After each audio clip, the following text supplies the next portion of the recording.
रखा जब मेरे नबी ने दुनिया में कदम तो पत्थर तक कलिमा पढ़कर मुसलमान हो गए। प्यारे नाजरीन, हजरत आमिना रजी अल्लाह ताला अन्हा फरमाती हैं कि जब मेरा बच्चा मेरे पेट में था तो मुझे बड़ी अजीब अजीब चीजें नजर आती थीं। अगर मैं घर से बाहर निकलती तो एक बादल का साया मेरे ऊपर आ जाता और मुझे धूप बिल्कुल महसूस न होती। अगर मैं पानी भरने के लिए जमजम के कुएं की तरफ जाती तो रास्ते के पेड़ अपनी टहनियां मेरे सामने झुका देते, जैसे मुझे सलाम कर रहे हों। मैं हैरान होती कि ये सब सिर्फ मेरे साथ ही क्यों हो रहा है। जब मैं जमजम के कुएं के पास पहुंचती तो नीचे का पानी अपने आप ऊपर आ जाता और बिल्कुल मंडेल तक भर उठता।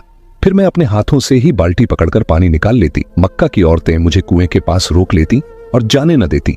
वो कहती, ए आमिना, तुम थोड़ी देर और यहीं खड़ी रहो, वरना तुम्हारे जाने से पानी वापस नीचे चला जाएगा और हमें पानी भरने में बहुत मुश्किल होगी। इसी तरह हजरत आमिना रजी अल्लाह ताला अन्हा फरमाती है कि मैं सुना करती थी कि जब बच्चा पेट में होता है तो मां को बहुत तकलीफें झेलनी पड़ती हैं। कभी हाथ पांव में दर्द, कभी सर दर्द, कभी उल्टी, कभी बुखार और कभी चिड़चिड़ापन। ये सारी बातें सुनकर मैं सोचती कि अजीब है, मुझे तो पूरे 9 महीनों में कोई तकलीफ नहीं हुई, यहाँ तक कि जब तक मेरा बच्चा पेट में रहा मुझे सर दर्द तक न हुआ। हजरत आमिना को अजीब अजीब ख्वाब भी आते थे। वो फरमाती हैं कि जब मैं रात को सोती तो मुझे ख्वाब आता कि मेरे जिस्म के अंदर से एक नूर निकला है और उसने पूरी दुनिया को रोशन कर दिया है। ये सब देखकर मुझे यकीन हो चुका था कि मेरे पेट में जो बच्चा है वो यकीनन कोई आम इंसान नहीं।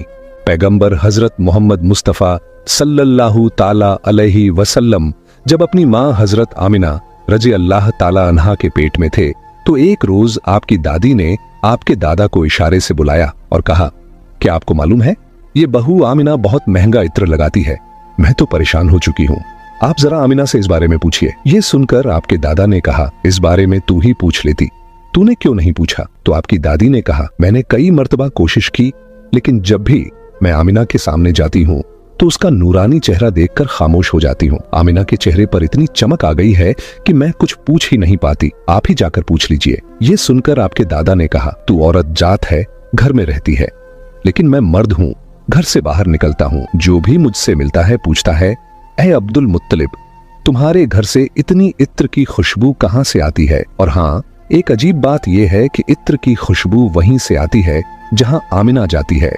अगर आमिना रसोई में जाती है तो खुशबू वहीं से आती है, अगर गुसलखाने में जाती है तो खुशबू वहीं से आती है, अगर बैठकी में जाती है तो खुशबू वहीं से आती है,